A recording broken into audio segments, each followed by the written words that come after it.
Hey everyone, welcome back. Today we are going to solve more problem on maths. In the last video, we have solved or we learned a new concept, extract digits, right? Where we used two methods. One was convert to the string, then extracting the digits, and the second was using modulo and divide, right? In that method we are dividing our number by 10, so we were getting a remainder of the last digit. Okay, so we had a number like this and we are taking modulo of 10, so it was returning me the last digit of that number, and also we were printing that digit. After printing we were removing the digit. Okay, so now today's question is count digits. So we have a number like this. You have to tell how many digits are available in that number. So let's count 1 2 3 4 5. So we have 5 digits. Okay, so you can see if you want to count digits, you have to individually count the digit, and if we are talking about individually, we have to extract, right?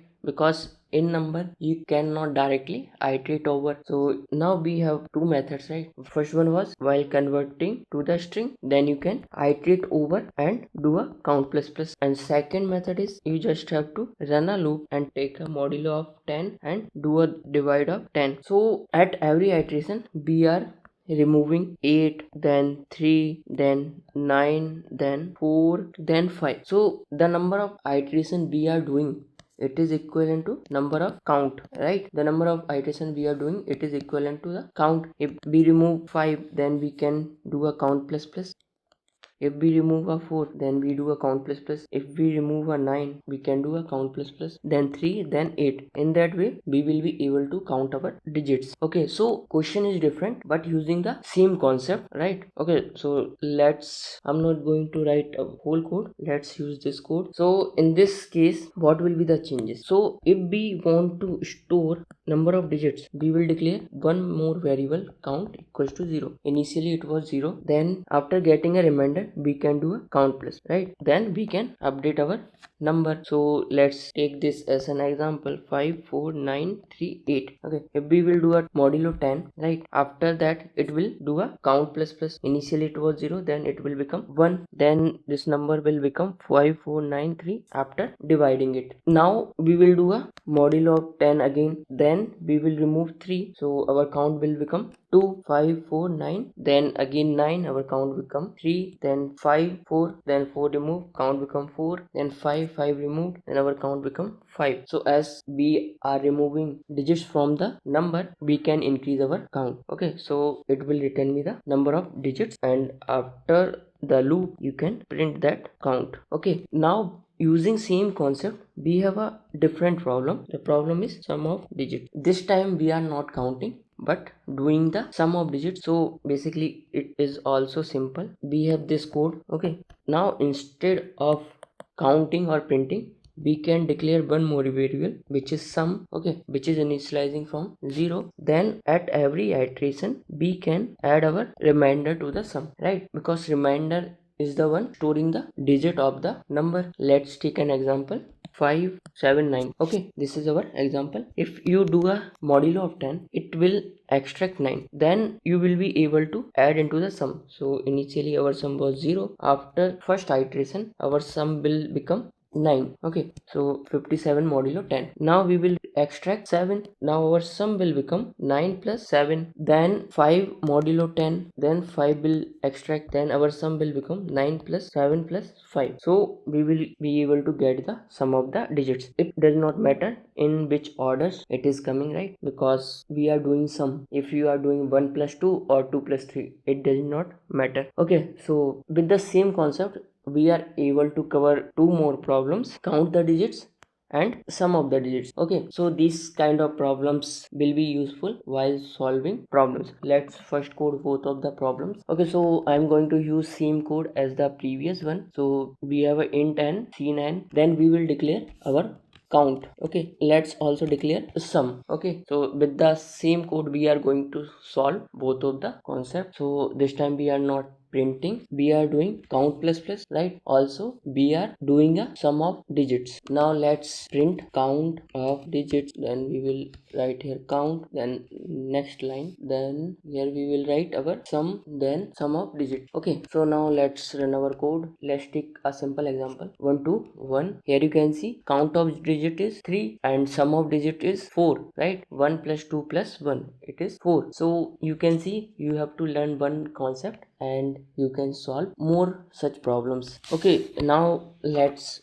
do one more problem, a reverse number. Okay, before that let's learn one concept. Let's say you have a digits 2 3 5 1, something like this. These are digits. Okay, now you have to create a number using these digits. Till now what we are doing, we are extracting digit from the number. Now we have to do a reverse, means we have a digits and we want to create a number. So how we can do it? Let's first take our first digit. Okay, now you have to make this 23. You have to make this 23. If you do plus 3, okay, this is not a string, right? If you had a string or you had a character, you will be able to do it like this, but these are integer. Okay, so we are doing integer to integer. So we have 2 plus 3. If you try to do it, it will become 5, but I want 23. So we want a number we can multiply in this number, so we can able to make it 23. If you do a 2 multiply 10, it will become 20 plus 3, it will become 23, right? Let's say if you able to get a 23. Now we want to make 235, so you just have to multiply with the 10 here, it will become 235. Then 235 multiply 10 plus 1, it will become 2351. In this way we will be able to create our number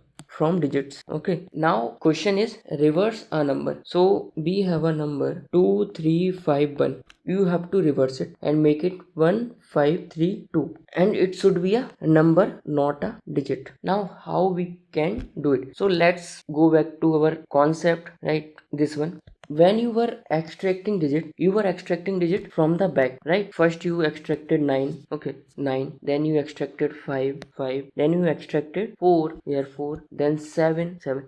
Here you can see these digits are extracted from the back and also they are in reversed order, so we can use this concept. So now we are able to extract our digit from the back, so that means they are in the reverse order. Now we just have to make number using these digits. Let's take our code and make a changes in it. So first here we will declare a variable num which is initialized from the 0. Now we have to just do it num into 10 plus remainder, right? So we have 2 3 5 1. If we do a modulo of 10, 1 will be removed, so our num will become 1.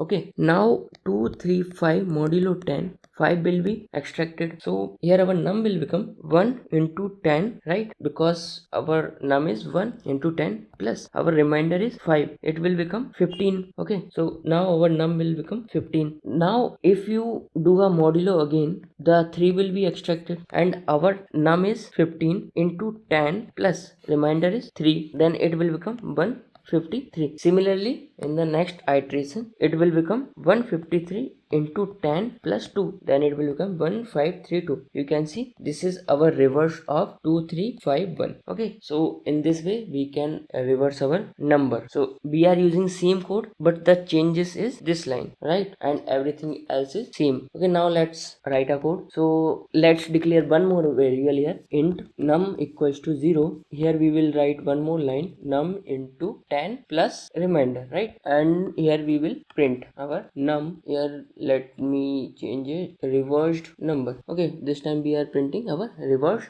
number. Let's run it. Let's take input 2 3 5 1. Okay, so our number of digits are 4, sum of digits 11, and our reversed number is 1532, right? Okay, now let's take one more input and see what will be the output.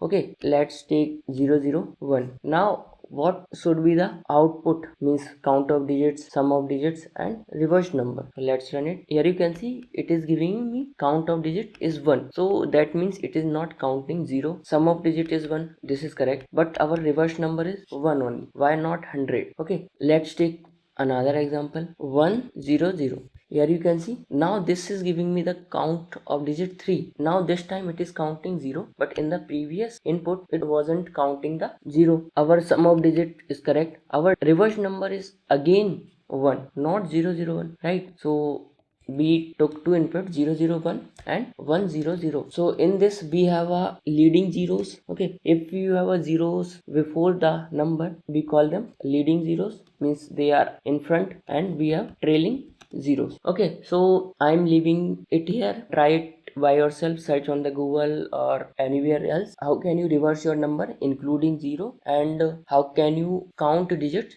also including 0 in our example. Okay, so I am leaving it here. How can you modify your code? So our code will also work for these examples, and I will continue in the next video how we are going to take input of these numbers and able to find our answer. Until then, thank you everyone, have a nice day.